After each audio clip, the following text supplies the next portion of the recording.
আসসালামু আলাইকুম, আমি Sharmin yummy food and channel থেকে সবাইকে স্বাগতম জানাচ্ছি। আজকে খুব মজার একটি রেসিপি আপনাদের সাথে শেয়ার করব। যে তরকারিটা আমার কাছে খেতে অনেক ভালো লাগে, কাঁচা টমেটো দিয়ে পোমা মাছ রান্না করে দেখাবো। খুব কম মশলায় একদম পারফেক্টভাবে রান্না যেভাবে আমি করি সেটাই আপনাদের সাথে শেয়ার করছি। তো এখানে সর্বপ্রথমে আমি আগে থেকে মাছগুলো ধুয়ে লবণ এবং হলুদ মাখিয়ে রেখেছিলাম। আর তেলটা গরম হয়ে আসলে এখানে লবণের ছিটা দিয়ে মাছগুলো ভেজে নেব। পোয়া মাছটা কিন্তু অনেকটাই নরম হয়, ভাজার সময় ভেঙে যেতে পারে, তাই লবণের ছিটা দিয়ে নিলে খুব দ্রুতই মাছগুলো ভাজা হয়ে যায়। তো একইভাবে সবগুলো মাছ ভেজে নিলাম। এবার আমি কাঁচা টমেটোগুলো মাঝখান থেকে ফেলে এভাবে হালকা লবণ এবং হলুদ দিয়ে আমি হালকা তেলে ভাজি করে নেব।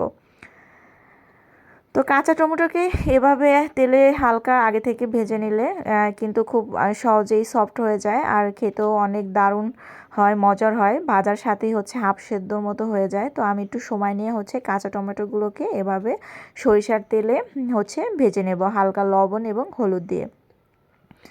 যখন লালচে হালকা একটু ভাজা কালার হয়ে আসবে, ঠিক সেই টাইমে আমি চুলার আঁচটাকে বন্ধ করে দিব।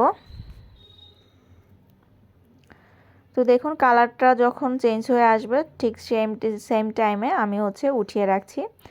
এখন ফাইনালি আমি একটা কড়াইয়ে সরিষার তেল দিয়ে দিচ্ছি রান্নার জন্য।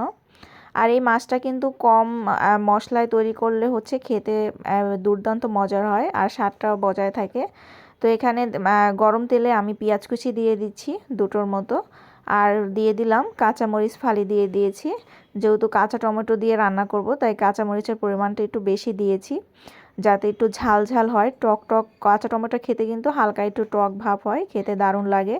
আর এখানে বাটা মশলার মধ্যে আদা বাটা, ধনিয়া বাটা, আদা বাটা, আর রসুন বাটা, আর ধনিয়া আর জিরে বাটা দিয়ে দিচ্ছি আমি।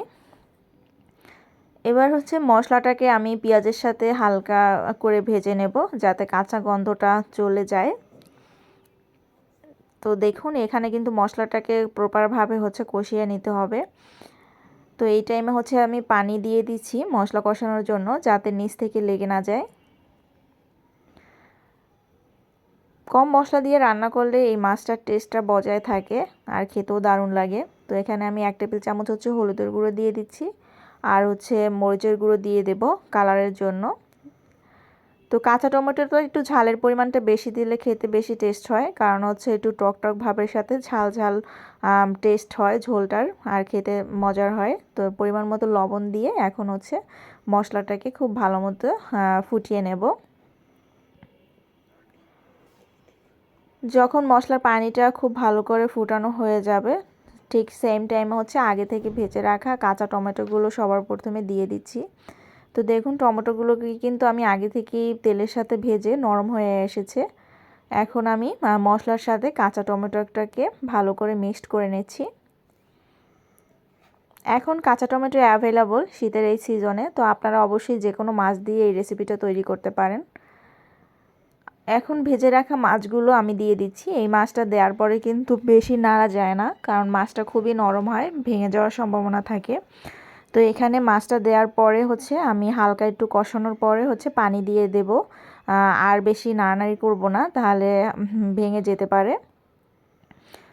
তো আমি একটু ঢেকে দেওয়ার পরে দেখুন একেবারে কষানো হয়ে গেছে পারফেক্টভাবে। ঠিক এই টাইমে নাড়া না দিয়ে আমি পানি দিয়ে দিব, যাতে পানিটা একটু বেশি পরিমাণে দেব, যাতে মশলাগুলো মাছের মধ্যে খুব ভালো করে প্রবেশ করে।